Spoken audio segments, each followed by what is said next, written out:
산에는 꽃이 피네. 법정 스님. 루시화 역금. 내가 사는 곳은 겨울이면 영하 20도를 오르내린다. 지대가 높고 또 개울가라 무척 춥다. 대관령이 영하 몇 도라고 일기예보가 나가는 걸 보면 내가 사는 곳이 대개 4, 5도 더 낮은 듯하다. 얼음이 두꺼워 개울물에서 물을 길어올 때는 도끼로 얼음을 깨야만 한다. 깨고 나면 또 금방 얼어붙는다.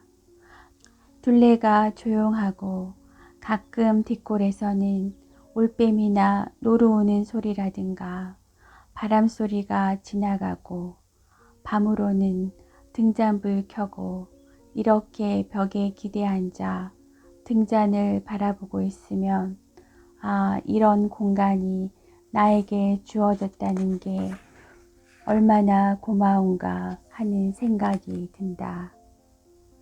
그 전에 불이람에 있을 때도 혼자 사니까 가끔 사람들이 와서 홀로 지내기 무섭지 않느냐고 묻곤 했다. 무섭다는 것은 마음의 문제다. 내가 세속에 있을 때는 무서움을 많이 탔었다. 특히 시골집이니까 변소에 가려면 꼭 할머니를 앞세우고 갔다가는 빨리 튀어나오곤 했다. 그러다가 무서움이 사라지게 된 계기가 있었다. 지리산 쌍계사에 있을 때 한 번은 섣달 금음날 무슨 일로 밖에 나왔다가 화개장에서 내려 거기서부터 사오리 길을 걸어가야만 했다. 비가 부슬부슬 내리는데 전혀 앞이 안 보였다. 그래서 관세음 보살을 부르면서 반은 뛰다시피 하고 갔더니 옷이 전부 땀에 젖어 있었다. 그 뒤로부터는 무서운 생각이 사라졌다. 무서움이란 것이 내 마음 안에서 오는 것임을 어느 순간 깨달은 것이다. 사실 혼자 사는 사람들만 외로움을 느끼는 것은 아니다. 세상 사람 누구나 자기 그림자를 이끌고 살아가고 있으며 자기 그림자를 되돌아보면 다 외롭기 마련이다. 물론 너무 외로움에 젖어 있어도 문제지만 때로는 옆구리깨를 스쳐가는 외로움 같은 것을 통해서 자기 정화, 자기 삶을 맑힐 수가 있다. 따라서 가끔은 시장기 같은 외로움을 느껴야 한다. 나 같은 경우는 홀로 있음으로써 함께 있을 수 있다. 너무 한데 얽혀 함께 지내다 보면 더불어 살아가는 고마움도 모르고 무엇 때문에 내가 수도 생활을 하는지 그 의미를 잃게 된다. 혼자 있어 버릇하니까 무엇보다도 자연과 가까이 할 수 있다는 그것이 큰 기쁨이다. 자연이든 사람이든 세상이든 다 마음에서 시작된 것이다. 마음이 진정한 인간의 마음으로서 맑고 투명하다면 그 그림자인 세상도 맑고 투명해진다. 자기 존재에 대한 그때그때의 물음, 나는 누구인가? 어떤 것이 내 온전한 마음인가? 거듭거듭 물음으로써 삶이 조금씩 개선되고 삶의 질도 달라진다. 너무 외부적인 것, 외향적인 것, 표피적인 것 이런 데만 관심을 갖다 보니까 마음이 황폐해졌다. 옛날보다는 훨씬 많이 갖고 있으면서도 마음들은 더 허전하고 갈피를 잡지 못한다. 현대 문명의 해독제는 자연밖에 없다. 인간이 마지막으로 기댈 때가 자연이다. 우주 자체가 커다란 생명체이며 자연은 생명체의 본질이다. 우리는 그 자연의 한 부분이다. 자연은 우리가 하나의 수단으로서 생각할 것이 아니고 생명의 근원으로서 커다란 생명체로 여겨야 한다.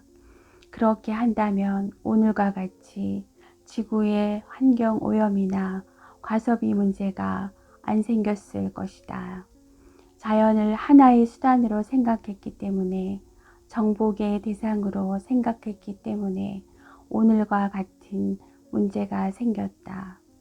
자연은 태양과 물과 바람과 나무는 아무 보상도 바라지 않고 무상으로 준다.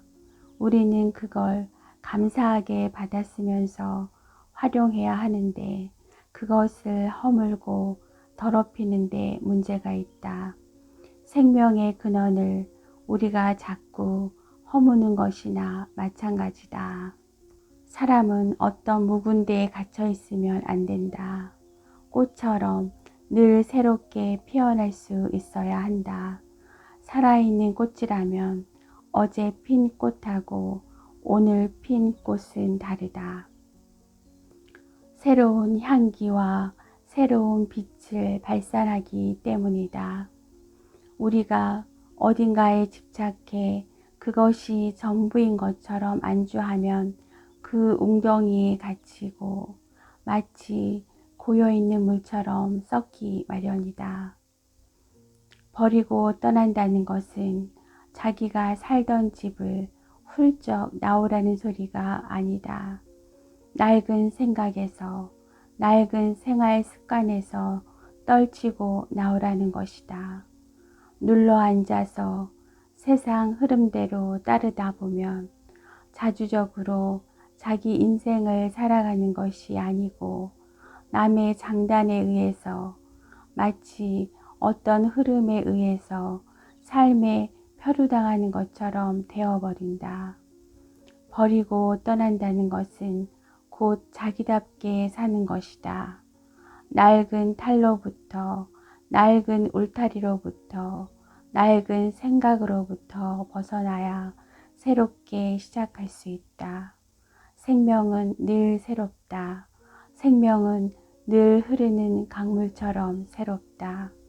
늘 흐르는 쪽으로 살아야 한다. 행복이란 무엇인가? 밖에서 오는 행복도 있겠지만 안에서 향기처럼, 꽃향기처럼 피어나는 것이 진정한 행복이다. 그것은 많고 큰 데서 오는 것이 아니고 지극히 사소하고 아주 조그마한 데서 찾아온다. 조그만 것에서 잔잔한 기쁨이나 고마움 같은 것을 누릴 때 그것이 행복이다. 가족들끼리 아니면 한두 사람이라도 조촐한 녹차를 마시면서 잔잔한 얘기를 나눌 수 있다면 거기서 또한 삶의 향기가 피어나올 수 있다. 단 10분이든 30분이든 나는 누구인가 물어보라. 스스로 묻는 속에서 근원적인 삶의 뿌리 같은 것을 확인할 수 있다. 하루 한순간만이라도 순수하게 홀로 있는 시간을 갖는다면 삶의 질이 달라질 것이다. 나눔의 삶을 살아야 한다. 꼭 물질적인 것만이 아니고 따뜻한 말을 나눈다든가, 눈매를 나눈다든가, 일을 나눈다든가, 아니면 시간을 함께 나눈다든가, 함께 살고 있는 공동체와의 유대가 절대적으로 필요하다. 시간적으로나 공간적으로 외떨어져 독립되어 있다 하더라도 나누는 기쁨이 없다면 그건 사는 것이 아니다. 아무리 가난해도 마음이 있는 한 다 나눌 것은 있다. 근원적인 마음을 나눌 때 물질적인 것은 자연히 그림자처럼 따라온다. 그렇게 함으로써 내 자신이 더 풍요로워질 수 있다. 내가 사는 곳에는 눈이 많이 쌓이면 짐승들이 먹이를 찾아서 내려온다. 그래서 내가 콩이나 빵부스러기 같은 것을 먹을 거를 놓아준다. 박새가 더러우는데 박새한테는 좁쌀이 필요하니까 장에서 사다가 주고 있다.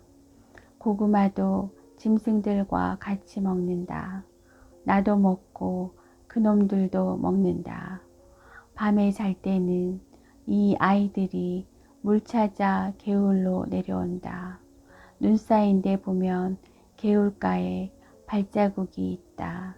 토끼 발자국도 있고 노루 발자국도 있고 멧돼지 발자국도 있다. 물을 찾아오는 것이다. 그래서 내가 그 아이들을 위해서 해질녘에 도끼로 얼음을 깨고 물구멍을 만들어 둔다. 물구멍을 하나만 두면 그냥 얼어버리기 때문에 숨구멍을 서너 군데 만들어 놓으면 공기가 통해 잘 얼지 않는다. 내게는 나눠 갖는 큰 기쁨이다. 나눔이란 누군가에게 끝없는 관심을 기울이는 일이다. 성 프란치스코의 말을 빌리자면 가난은 우리 자신을 떨어뜨리는 것이 아니라 들어 올리는 길이다. 어려운 처지에 놓여 있는 이웃과 나눠 가질 때 그것은 우리 자신을 높이 들어 올리는 행위라는 것이다. 동서고금을 물을 것 없이 그 시대와 후세까지 모범이 된 신앙인들은 가난과 어려움 속에서 믿음의 꽃을 피우고 그 열매를 맺었다. 불교 경전에도 보면 수도자는 먼저 가난해야 한다고 적혀 있다. 가난하지 않고서는 보리심이나 어떤 진리에 대한 자각이 이루어지기 어렵다는 것이다. 주어진 가난은 우리가 극복해야 할 과제이지만 스스로 선택한 맑은 가난, 즉 청비는 절제된 아름다움이며 삶의 미덕이다. 풍요 속에서는 사람이 타락하기 쉽다. 그러나 맑은 가난은 우리에게 마음의 평안을 가져다 주고 올바른 정신을 지니게 한다. 온갖 욕망과 자기 자신에 대한 집착으로부터 해방되었을 때 사람은 비로소 온 우주와 하나가 될 수 있다. 소유물을 최소한으로 줄여서 스스로를 우주적인 생명으로 승화시키는 것이 맑은 가난, 곧 청빈이다. 청빈은 절제된 아름다움이며 사람을 사람답게 만드는 기본적인 조건이다. 사람은 머리만 갖고는 제대로 살 수 없는 존재이다. 머리의 회전만을 중시하는 세상은 더없이 냉혹하고 차갑다. 온갖 종류의 부정과 비리, 사기와 속임수, 그 밑바탕에는 간교한 머리가 작용하고 있다. 심장은 그런데 관여하지 않는다. 믿음은 머리에서 나오지 않는다. 가슴에서 온다. 열린 가슴으로 믿을 때 그 믿음은 진실한 것이고 또 살아 움직이는 것이다. 인간의 신뢰와 성실성도 머리가 아니라 가슴에서 온다. 삶의 질이란 도대체 무엇이겠는가? 그것은 따뜻한 가슴에 있다. 진정한 삶의 질을 누리려면 가슴이 따뜻해야 한다. 세상을 살아가면서 가장 마음 써야 할 것은 만나는 이웃에게 좀 더 친절해지는 것이다. 내가 오늘 어떤 사람을 만났다면 그 사람을 통해서 내 안에 따뜻한 가슴이 전해져야 한다. 그래야 만나는 것이다. 따뜻한 가슴에서 우러나오는 친절이야말로 모든 삶의 기초가 되어야 한다. 더 친절하고 사랑한다면 우주는 그만큼 선한 기운으로 채워질 것이다. 마음을 활짝 열고 누군가에게 친절하고 사랑한다면 그만큼 자기 자신이 선한 기운으로 활짝 열리게 되는 것이다. 이것이 바로 마음의 메아리이다. 마음의 뿌리는 하나이기 때문이다. 우리가 불행한 것은 경제적인 결핍 때문이 아니다. 따뜻한 가슴이 없기 때문에 불행해지는 것이다. 행복의 비결은 필요한 것을 얼마나 갖고 있는가가 아니라 불필요한 것에서 얼마나 자유로워져 있는가 하는 것이다. 옛말에 위에 견주면 모자라고 아래에 견주면 남는다는 말이 있다. 이 말은 행복을 찾는 오묘한 방법이 어디에 있는지를 깨우쳐 주고 있다. 안으로 충만해지는 일은 밖으로 부자가 되는 일에 못지않게 인생의 중요한 몫이다. 2세기 남쪽 인도에 살았던 대승 불교학자인 용수가 한 친구에게 보낸 편지에 이런 구절이 있다. 그대가 항상 만족해 있다면 그대가 가진 모든 것을 도둑맞는다 할지라도 그대는 스스로 부자로 여기리라. 그러나 만족할 줄 모른다면 아무리 부자일지라도 그대는 그 돈과 재산의 노예일 뿐이다. 오늘날 우리는 무엇을 가지고도 만족할 줄 모른다. 이것이 현대인들의 공통된 병이다. 그래서 늘 목이 마른 상태이다. 겉으로는 번쩍거리고 잘 사는 것 같아도 정신적으로는 초라하고 궁핍하다. 크고 많은 것만을 원하기 때문에 작은 것과 적은 것에서 오는 아름다움과 살뜰함과 사랑스러움과 고마움을 잃어버렸다. 산길을 지나다가 무심히 피어있는 한 송이 제비꽃 앞에서도 얼마든지 나는 행복할 수 있다. 또 다정한 친구로부터 들려오는 목소리, 전화 한 통화를 통해서도 나는 행복해진다. 행복은 이처럼 일상적이고 사소한 데 있는 것이지 크고 많은 데 있지 않다. 물건은 도구이다. 살아가면서 필요한 생활 도구이다. 생활 도구로 쓰지 않고 물건을 반다지 위나 어디에 모셔놓으면 그건 도구가 아니다.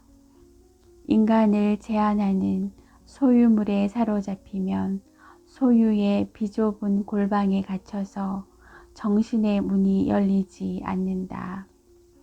내가 가끔 인터뷰할 때 스님의 소원은 뭡니까? 라는 질문을 받는다. 내 개인적인 소원은 보다 단순하고 보다 간소하게 사는 것이다. 단순함과 간소함이 곧 본질적인 세계이다. 불필요한 것들을 다 덜어내고 꼭 있어야 할 것과 있어야 되는 것으로만 이루어진 어떤 결정체 같은 것, 그것이 단순과 간소이다. 꼭 있어야 되는 것으로만 이루어진 어떤 궁극적인 경지이다. 단순함이란 그림으로 치면 수묵화의 경지이다. 그 먹은 한 가지 빛이 아니다. 그 속엔 모든 빛이 다 갖춰져 있다. 또 다른 명상적인 표현으로 하자면 그것은 침묵의 세계이다. 텅 빈 공의 세계이다. 텅 비어야 그 안에서 영혼의 메아리가 울린다. 텅 비어야 거기 새로운 것이 들어찬다. 텅 비어 있을 때 모든 집착에서 벗어나 어디에도 집착하지 않고 텅 비었을 때 그 단순한 충만감, 그것이 바로 극락이다. 마음이 충만한 사람은 행복하다. 하늘나라가 그들의 것이다. 그 단순함과 간소함 속에서 생의 기쁨과 순수성을 잃지 않고 있다면 그것이 바로 삶을 살 줄 아는 것이다. 그것은 모자람이 아니고 충만이다. 욕심은 부릴 게 아니라 버릴 것이다. 버림으로써 영원히 빛을 발한다. 내가 이렇게 가난을 강조하는 것은 궁상 떨면서 살자는 뜻이 아니다. 이 지구촌에는 나눠 가져야 할 이웃들이 너무도 많다. 절제된 미덕인 청비는 나눠 갖는다는 뜻이다. 청비는 그저 맑은 가난이 아니라 그 원뜻은 나눠 가진다는 뜻이다.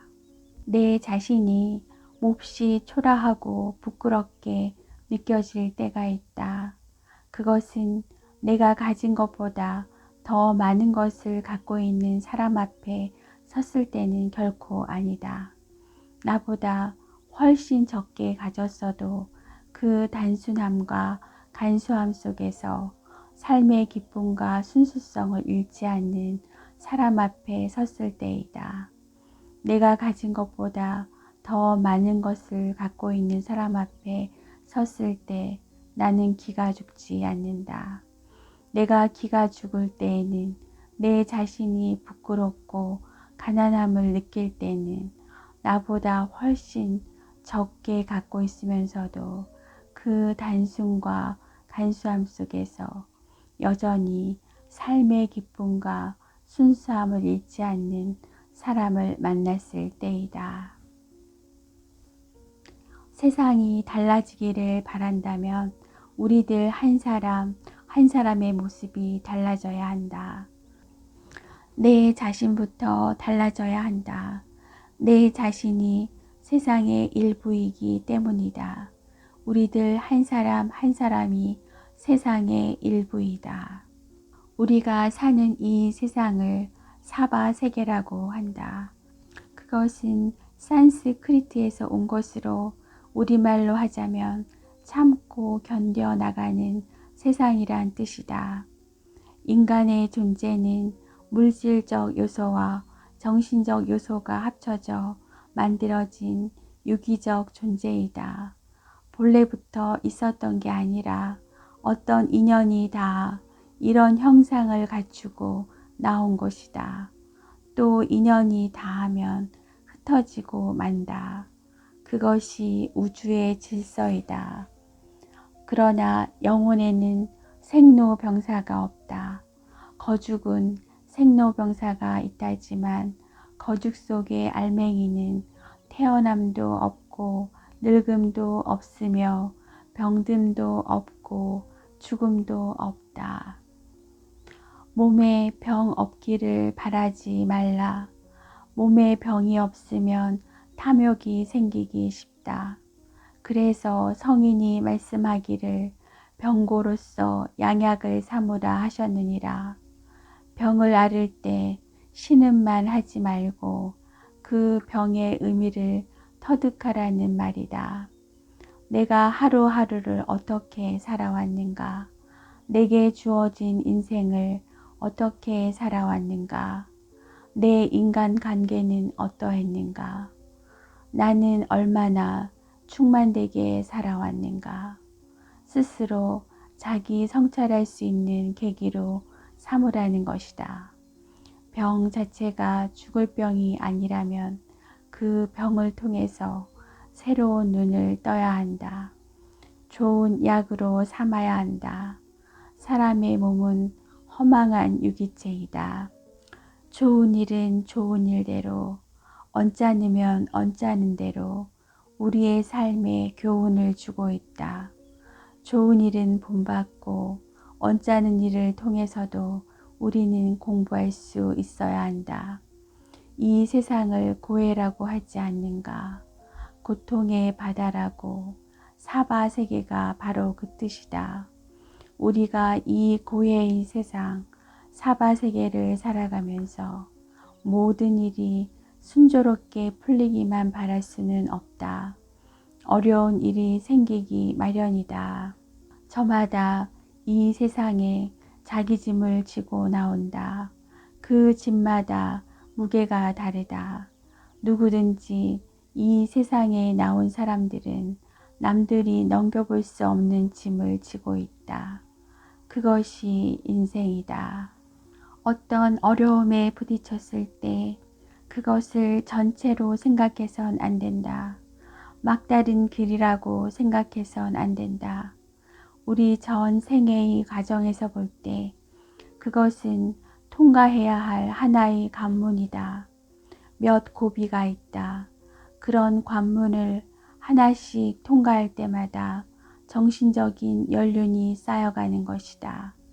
그것을 통해 새로운 눈이 열린다. 우리가 고뇌에서 벗어나려면 여러 가지 방법이 있겠지만 우선 만족할 줄 알아야 한다.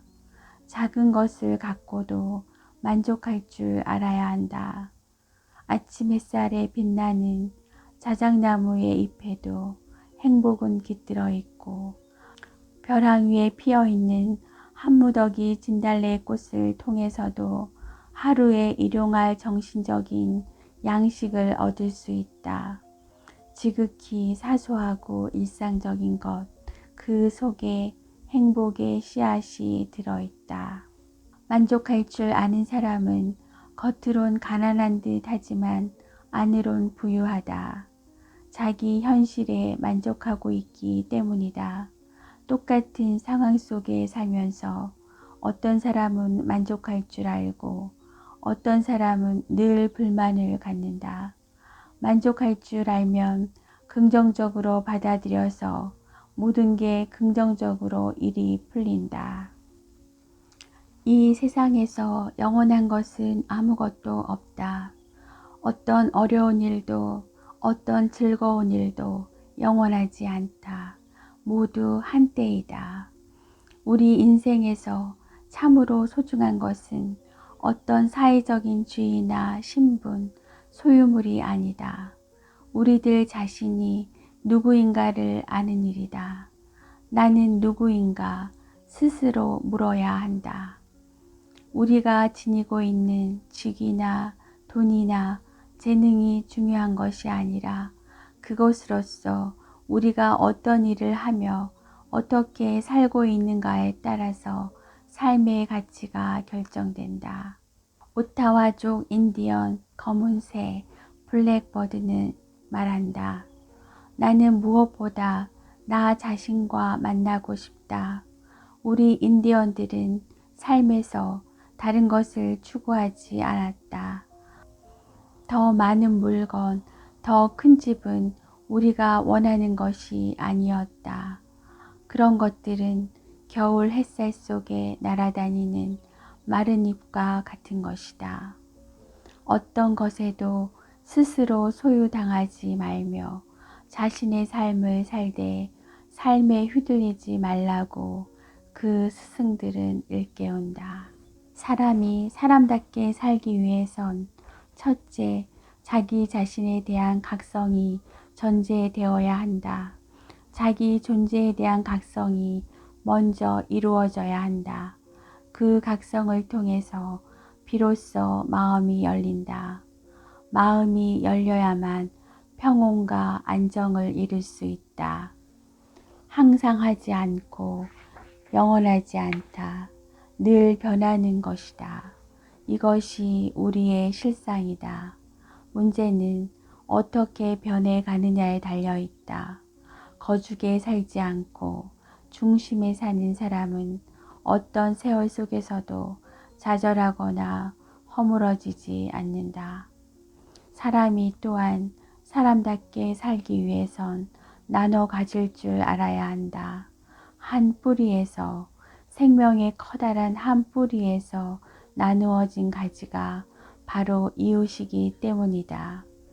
이 세상에 저절로 되는 일은 없다. 것이다. 내가 뿌려서 내가 거두는 것이다. 이것이 바로 우주의 질서이다. 이런 우주의 질서에 귀를 기울일 수 있어야 한다.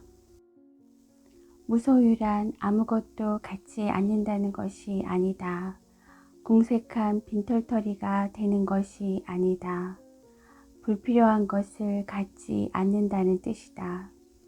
무소유의 진정한 의미를 이해할 때 우리는 보다 홀가분한 삶을 이룰 수가 있다. 우리가 선택한 맑은 가난은 넘치는 부보다 훨씬 값지고 고귀한 것이다. 이것이 지혜로운 삶의 선택이다. 사람이 사람답게 살기 위해선 무엇보다 자연의 도리를 삶의 원리로 삼아야 한다. 우리 자신이 자연의 일부이기 때문이다. 자연의 질서를 거스르는 것이 얼마나 무서운 죄악인가를 알아야 한다. 우리들 인간의 행위가 곧 자연계에 직접적인 영향을 미치게 되고 그 행위는 결과로서 우리 곁으로 되돌아온다. 보라, 식수 문제, 공기 문제, 오염된 음식 문제, 이 모든 것이 인과관계이다. 우리가 뿌린 씨가 그 열매로서 우리에게 온 것이다. 그것이 우주의 메아리다. 단순한 삶이 마음을 평온하게 하고 근원적인 눈을 뜨게 한다. 단순한 삶을 이루려면 투철한 자기 억제와 자기 질서를 가져야 한다. 보지 않아도 좋을 것은 보지 말고, 듣지 않아도 좋을 것은 듣지 말고, 읽지 않아도 좋을 것은 읽지 말며, 먹지 않아도 좋은 음식은 먹지 말아야 한다. 그래야 인간이 성숙해지고 승화될 수 있다. 우리가 너무 거창한 데서, 큰 데서, 야단스러운 데서 행복을 찾으려고 하기 때문에 우리에게 주어진 행복도 놓치고 만다. 조촐한 삶과 드높은 영혼을 지니고 자기 자신답게 살 줄 안다면 우리는 어떤 상황에서라도 행복할 수 있다. 사회에서 흔히 말하는 무한 경쟁을 치르지 않고서도 초인류가 되지 않고서도 우리는 얼마든지 잘 살 수 있다. 풍요로운 감옥에서 벗어나려면 무엇보다도 정신이 늘 깨어 있어야 한다. 자신의 삶에 대한 투철한 각성 없이는 그 감옥에서 벗어날 기약이 없다. 나는 누구인가? 나는 누구인가? 자신이 지금 깨어 있는지 잠들어 있는지 수시로 물어야 한다. 사람의 본성은 더 말할 것도 없이 본래부터 맑고 향기롭다. 저마다 지닌 귀하고 소중한 그 덕성의 씨앗을 한 송이 꽃으로 피워야 할 것이다. 까비르는 말한다. 그대가 원하는 곳이면 어디든지 가보라고. 이 도시로 저 산속으로. 그러나 그대 영혼을 찾지 못한다면 세상은 여전히 환상에 지나지 않으리라. 저마다 의미를 채우는 삶이 되어야 한다. 의미를 하나하나 채워나가지 않으면 어떤 화려한 인생이라 할지라도 마침내 빈 껍질로 남으리라. 인간은 강물처럼 흐르는 존재이다. 우리들은 지금 이렇게 이 자리에 앉아 있지만 끊임없이 흘러가고 있다. 늘 변하고 있는 것이다. 날마다 똑같은 사람일 수가 없다. 그렇기 때문에 함부로 남을 판단할 수 없고 심판할 수가 없다. 우리가 누군가에 대해서 비난을 하고 판단을 한다는 것은 어떤 낡은 자로서 한 달 전이나 두 달 전 또는 며칠 전에 낡은 차로서 현재 그 사람을 재려고 하는 것과 같다. 그 사람의 내부에서 어떤 변화가 일어나는지는 아무도 모른다. 그렇기 때문에 타인에 대한 비난은 늘 잘못된 것이기 일쑤이다. 우리가 어떤 판단을 내렸을 때 그는 이미 딴 사람이 되어 있을 수 있다. 말로 비난하는 버릇을 버려야 우리 안에서 사랑의 능력이 자란다. 이 사랑의 능력을 통해 생명과 행복의 싹이 움트게 된다. 소유에 집착하면 그 집착이 우리들의 자유로운 날개를 쇠사슬로 묶어버린다. 그것은 또한 자기 실현을 방해한다. 우리들의 목표는 풍부하게 소유하는 것이 아니라 풍성하게 존재하는 데 있다. 인간의 궁극적인 목표는 자유에 있다. 모든 것으로부터 자유로워질 수 있어야 한다. 물질이나 정신이나 밖으로나 안으로나 자유로워져야 한다. 또 온갖 관계로부터 자유로워져야 한다. 심지어 우리가 믿는 종교로부터도 자유로워질 수 있어야 한다. 무슨 일을 하지 말라는 소리가 아니다. 그 일을 하되 그 일에 얽매이지 말라는 것이다. 얽매이면 그 일의 노예가 되어버린다. 저마다 자신의 청정한 본성에 곧 지혜와 사랑의 가치의식을 두어야 한다. 제자가 스승에게 묻는다. 해탈이 무엇입니까? 그러자 스승이 되묻는다. 누가 너를 일찍이 묶어 놓았느냐? 인간은 본래부터 자유로운 존재이다. 그런데 일상적인 생활 습관이 잘못 들어 그 소용돌이에 스스로가 말려들었기 때문에 어떻게 해볼 수가 없는 것이다. 우리들 안에 영성이 있고 불성이 있다. 집에서 살림을 하든 밖에서 일을 하든 모든 것이 하나의 삶의 소재이다. 사실 따로 참선하고 염불할 필요가 없다. 우리들 심성 자체가 지극히 신령스럽기 때문이다. 우리가 순수하게 집중하고 몰입할 때 영성과 불성이 드러난다. 사람들은 대개 일시적인 충동과 변덕과 기분과 습관 등에 의해 지배당하고 있다. 자기 자신을 맑게 들여다보는 그런 훈련이 필요하다. 인생은 강물처럼 흐르는 존재라고 말한다. 모든 것은 되어가는 과정 속에 있다. 이미 되어버린 것이 아니다. 삶은 늘 가변성을 지니고 있다. 그것이 우주의 실상이다. 가치 있는 삶이란 무엇인가? 가치 있는 삶이란 의미를 채우는 삶이다.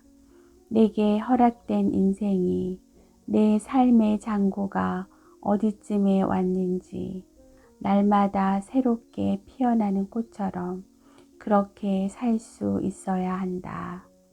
종교는 이론이 아니다. 팔만대장경이라 해도 그것은 이론서에 불과하다. 가이드북일 뿐이다. 그것을 가지고 실제 여행을 떠나야 한다. 자기가 그렇게 살아야만 한다. 행위 없는 이론은 공허한 것이다. 종교는 한마디로 사랑의 실천이다. 이웃과 사랑을 나누는 일이다. 하루하루, 한 달 한 달 쌓은 행의 축적이 마침내는 깨달음으로 드러나는 것이다. 새삼스럽게 몰랐던 것을 아는 것, 이것은 깨달음이 아니다. 본래 자기 마음 가운데 있는 꽃씨를 일상적인 행을 통해서 가꾸어 나가면 그것이 시절 인연을 만나 꽃 피고 열매 맺는 것, 이것이 진정한 깨달음이다. 본래 우리 마음 가운데 깨달음이 갖추어져 있다. 참선을 하든 염불을 하든 경을 읽든 모두가 일종의 행위다. 닦는 행인 것이다. 행을 통해 본래 자기 마음의 빛이 드러난다. 그 결과가 깨달음으로 드러나는 것이다. 우리는 스스로 물어야 한다. 내가 기독교 신자로서, 불교 신자로서 과연 그 가르침대로 하루하루를 살고 있는지 아닌지 스스로 반문해야 한다. 신앙인들은 그런 물음을 스스로 가져야 한다. 그런 물음이 없으면 앞으로 나아감이 없다. 화엄경의 보살 명람품에 보면 이런 구절이 나온다. 듣는 것만으로는 부처님의 가르침을 알 수 없다. 행하는 것, 그것이 도를 구하는, 진리를 구하는 진실한 모습이다. 듣는 것만으로 이룰 수 있다면 우리는 이미 충분히 들었다. 이 절, 저 절을 다니면서 또는 이 교회 저 성당을 기웃거리면서 많은 것을 들었다. 들었으면 스스로 생각해야 한다. 자기 것을 만들어야 한다. 그리고 나서 행하라는 것이다. 그것을 일상에 옮기라는 것이다. 오늘 상황에 맞도록 그와 같이 살라는 것이다. 그 가르침을 통해 오늘의 현실을 살아야 한다. 작은 선이라도 좋으니 하루 한 가지씩 행해야 한다. 작고 미미한 것일지라도 남이 알아주지 않을지라도 그것을 행해야 한다. 그것이 내 삶의 질서이다. 그 일상적인 행을 통해서 자신을 거듭거듭 일으켜 세워야 한다. 그것은 이웃을 향한 행을 통해서 가능한 것이지 경전을 많이 봤다고 해서 법문을 많이 들었다고 해서 행해지는 것은 아니다. 우리가 세상을 살아가면서 하루 동안에 한 가지 착한 일을 듣거나 행할 수 있다면 그날 하루는 헛되이 살지 않고 잘 산 것이다. 하루 한 가지라도 이웃에게 덕이 되는 행동을 했는가 안 했는가에 의해서 그날 하루를 잘 살았는가 못 살았는가를 판가름할 수 있다. 여기에 삶의 의미와 가치가 결정된다. 만남은 시절, 인연이 와야 이루어진다고 성가에서는 말한다. 그 이전에 만날 수 있는 씨앗이나 요인은 다 갖추어져 있었지만 시절이 맞지 않으면 만나지 못한다. 만날 수 있는 잠재력이나 가능성을 지니고 있다가 시절 인연이 와서 비로소 만나게 된다는 것이다. 만남이란 일종의 자기 분신을 만나는 것이다. 종교적인 생각이나 빛깔을 넘어서 마음과 마음이 접촉될 때 하나의 만남이 이루어진다. 우주 자체가 하나의 마음이다. 마음이 열리면 사람과 세상과의 진정한 만남이 이루어진다. 인도 고전인 리그베다에 이런 표현이 나온다. 진리는 하나인데 현자들은 여러 가지로 말한다. 기독교적인 사랑과 불교적인 자비는 사실 똑같은 것이다. 사랑은 가볍고 자비는 무거운 것이 아니다. 다만 그 문화적인 배경과 지역적인 특수성에서 다른 표현이 생겨난 것일 뿐이다. 말 자체에 집착하게 되면 뜻은 놓치고 모순에 빠진다. 말을 따르지 말고 뜻을 따르라. 이 우주에 가득 찬 에너지는 다른 걷길이는 서로 밀어내고 같은 걷길이는 서로 끌어당긴다. 선하게 대할 때 우주의 선한 요소들이 딸려오고 약하게 대하면 파괴적인 요소들이 몰려든다. 따라서 어떤 삶이 되는가 하는 것은 우리가 마음을 어떻게 갖느냐에 달려 있다. 우리가 몸으로 움직이는 동작과 입으로 하는 말과 마음으로 하는 생각 모두가 업이 된다. 업이라는 것은 하나의 행위이다. 좋은 업을 쌓으면 곧 좋은 행동과 좋은 말씨와 좋은 생각을 가지면 좋은 결과가 얻어진다. 좋지 않은 행동이나 말이나 생각을 지니면 어두운 업을 짓게 된다. 이것이 자주 되풀이되다 보면 거기에 힘이 생겨난다. 그것을 업력이라고 한다. 또는 업장이 되는 것이다. 업력이 커지면 이성의 힘으로써 도저히 억제할 수 없는 그런 관성 법칙 같은 것이 생겨난다. 내 힘으로 어떻게 억제할 수 없는, 자제할 수 없는 그런 힘을 갖게 되는 것이다. 업력이라는 것, 업장이라는 것이 그렇다. 사랑을 어렵게 생각하지 마라. 낯선 이웃에게 너그러워지는 일이다. 따뜻한 미소를 보내는 것, 부드럽고 정다운 말씨를 쓰는 것, 우리의 마음만 열리면 늘 그렇게 살 수가 있다. 바로 이런 일상적인 실천들이 사랑이며 친절이다. 삶이란 우리가 누군가에게서 배우는 것이 아니다. 우리가 순간순간 내 눈으로 직접 보고 귀로 듣고 이해하면서 새롭게 펼쳐가는 어떤 기운 같은 것이다. 아름다움이란 무엇인지 이해하는 가운데에서 우리는 사랑을 알게 된다. 아름다움에 대한 이해는 곧 우리 가슴에 평화를 이룬다. 이런 사랑이야말로 모든 삶의 기초가 된다. 우리가 더 친절하고 더 사랑한다면 우주가 확장된다. 우리가 불행한 것은 물질적인 결핍이라든가 신체적인 장애 때문이 아니다. 행복할 수 있는, 행복을 받아들일 수 있는 따뜻한 가슴을 잃어가기 때문이다.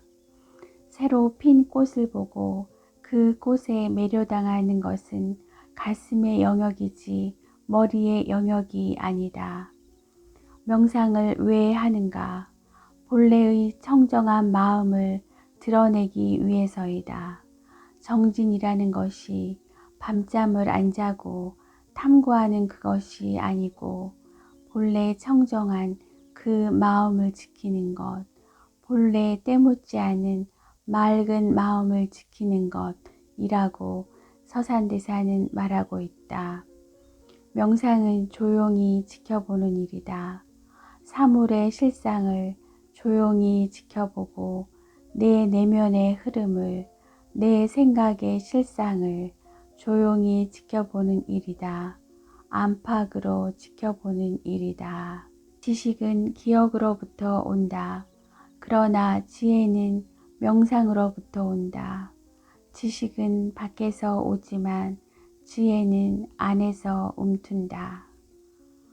안으로 마음의 흐름을 살피는 일, 최초의 한 생각을 지켜보는 것이 바로 명상이다. 진정으로 세상을 살 줄 아는 사람은 한 해가 지난다고 해서 더 늙지 않는다.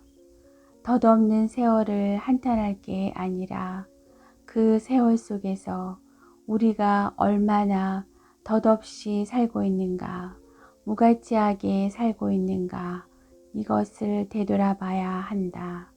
어떤 때는 고맙게 여길 때도 있고 어떤 때는 후회스러워질 때도 있지만 늘 새롭게 시작하는 마음으로 한 해를 맞는다. 아름다운 얼굴을 가지려면 영혼을 맑고 아름답게 가꿔야 한다. 얼굴이란 무엇인가? 얼의 꼴이라는 뜻이다. 얼을 아름답게 가꾸면 그 꼴인 얼굴은 저절로 아름다워진다. 우리가 산다는 것은 무엇인가? 그것은 기약할 수 없는 것이다. 내일을 누가 아는가? 매 순간을 자기 영혼을 가꾸는 일에, 자기 영혼을 맑히는 일에 쓸 수 있어야 한다. 우리 모두가 늙는다. 그리고 언젠가 자기 차례가 오면 죽는다. 그렇지만 우리가 두려워할 것은 늙음이나 죽음이 아니다. 녹슨 삶을 두려워해야 한다. 삶이 녹슬면 모든 것이 허물어진다. 우리가 순간순간 산다는 것은 한편으론 순간순간 죽어간다는 소식이다. 죽음을 두려워할 것이 아니라 녹쓰는 삶을 두려워해야 한다. 명상은 안으로 충만해지는 일이다. 안으로 충만해지려면 맑고 투명한 자신의 내면을 무심히 들여다보는 습관을 들여야 한다. 명상은 본래의 자기로 돌아가는 훈련이다. 명상은 절에서 선방에서만 하는 게 아니다. 마음을 활짝 열기 위해서 겹겹으로 둘러싸인, 겹겹으로 얽혀있는 내 마음을 활짝 열기 위해서는 무심히 주시하는 일이다. 소유란 이런 것이다. 우리가 소유한 것만큼 편리한 것도 있지만 소유로부터 소유를 당하는 측면이 있다. 부자유해지는 것이다. 우리가 애지중지 아끼던 것이 파손됐거나 또는 잃어버렸을 때 정신적인 상처도 동시에 뒤따른다. 가진 것만큼 집착이 커지기 때문에 그렇다. 물론 사람이 살아가는데 필요한 기본적인 것은 어쩔 수 없지만 갖지 않아도 좋을 것을 우리는 얼마나 많이 갖고 있는가. 그렇기 때문에 우리들 의식이 그만큼 분산되고 사람이 단순해지지 못하고 더 불순해지는 것이다. 나쁜 짓 하지 말고 착한 일을 두루 하라. 그러면 저절로 그 마음이 맑아질 것이다. 이것이 바로 모든 부처들의 가르침이다. 마음을 맑힌다는 것은 현실적으로 선을 행한다는 것이다. 한 사람의 마음이 맑아지면 그 둘레가 점점 맑아져서 마침내는 온 세상이 다 맑아질 수 있다. 인류 역사상 수많은 성인들, 예수나 부처 같은 분들의 맑은 마음이 메아리 되고 두루 비쳐서 오늘날까지도 삼방을 밝게 비추고 있다. 내 마음 따로 있고 너의 마음 따로 있는 것이 아니다. 마음은 하나이다. 한 뿌리에서 파생된 가지가 내 마음이고 당신의 마음이다. 마음의 평화로움과 안정이야말로 행복과 자유에 이르는 길이다. 나눔이란 무엇인가? 이미 받은 것에 대해 당연히 지불해야 할 보상의 행위이고 감사의 표현이다. 나눔으로써 이 세상을 제대로 건널 수 있다. 관계는 일방적이지 않다. 서로 주고받으면서 이루어진다. 또한 그런 관계가 우리들 자신을 만들어간다. 거죽은 언젠가 늙고 허물어진다. 늘 새 차일 수가 없다. 끌고 다니다 보면 고장도 나고 쥐어박아서 찌그러들기도 한다. 거죽에 살지 않고 중심에서 사는 사람은 어떤 세월 속에서도 시들거나 허물어지지 않는다. 하나가 필요할 때 둘을 가지려 하지 말라. 모자랄까봐 미리 걱정하는 그 마음이 바로 모자람이다. 그것이 가난이고 결핍이다. 물건은 우리를 행복하게 해주지 못한다. 필요에 따라 살되 욕망에 따라 살면 안 된다. 욕망과 필요의 차이를 분명히 알고 사람은 만족할 줄 알아야 한다. 맑고 향기롭게 살려면 자연의 질서를 삶의 원리로 받아들여야 한다. 우리들 자신이 자연의 일부이며 소우주이다. 가령 날씨가 찌뿌둥하고 저기압일 때 우리 몸도 쑤시고 결린다. 날씨가 화창하면 우리들 몸과 마음도 경쾌해진다. 이것은 우리가 자연의 일부이기 때문이다. 우리 몸 자체가 정신적으로나 심리적으로 자연의 일부이기 때문이다. 우리 삶 자체가 생태계 순환 속에 들어있고 우리들 인간의 행위가 자연계에 직접적인 영향을 미치며 그 행위는 다시 결과로서 우리에게 되돌아온다. 이런 현상이 인과 법칙이고 우주 질서이다. 모든 생명력은 자기 자신을 스스로 정화하는 능력을 갖고 있다. 곧 자정 능력을 갖고 있다. 그러나 일정한 한계를 넘으면 그 자정 능력을 상실하고 만다. 이것이 생명력이다. 자연에게 너무 과다한 짐을 지우니까, 너무 착취하니까 자기를 정화할 수 있는 자정 능력을 잃어버렸다. 그렇게 되면 인간의 삶 자체도 병들어 버린다. 비교하지 않고 자신답게 자신의 삶에 충실할 때 그는 순수하게 존재할 수 있다. 사람이 사람답게 살기 위해서는 자기 나름의 삶의 질서가 필요하다.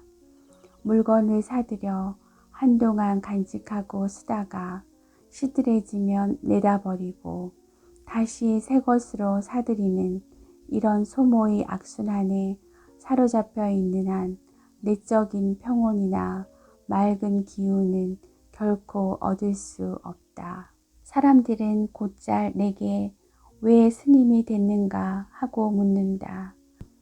그 질문을 받을 때마다 나는 세상이 무상해서 중생을 구제하기 위해서 생사의 문제를 해결하기 위해서라고는 결코 말하지 않는다.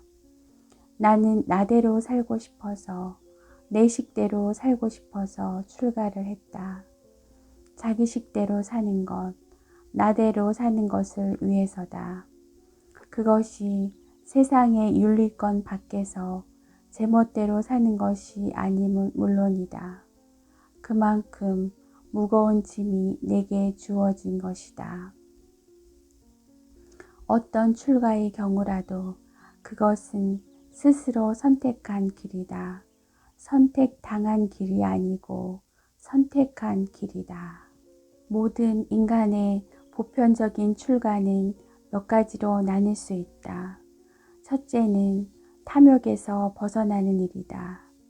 자기 그릇 밖의 욕망에서 벗어나는 일이다. 둘째는 미움에서 벗어나는 일이다. 어떤 것이 진정한 인간의 조건인가? 증오가 아니라 사랑이다. 사랑이 충만할 때 그는 비로소 사람이며 사랑이 메마르고 증오로 가득 찰 때는 그는 사람이 아니다. 셋째는 무지에서 벗어나는 일이다. 기독교에서 말하는 원죄를 불교적인 용어로 바꾸면 무명이다. 밝음이 없다는 뜻이다. 가장 중요한 것은 순간순간을 사는 일이다. 현재의 이 순간 속에 자신을 불태우는 것, 꽃처럼 거듭거듭 피어나는 삶을 살아야 한다.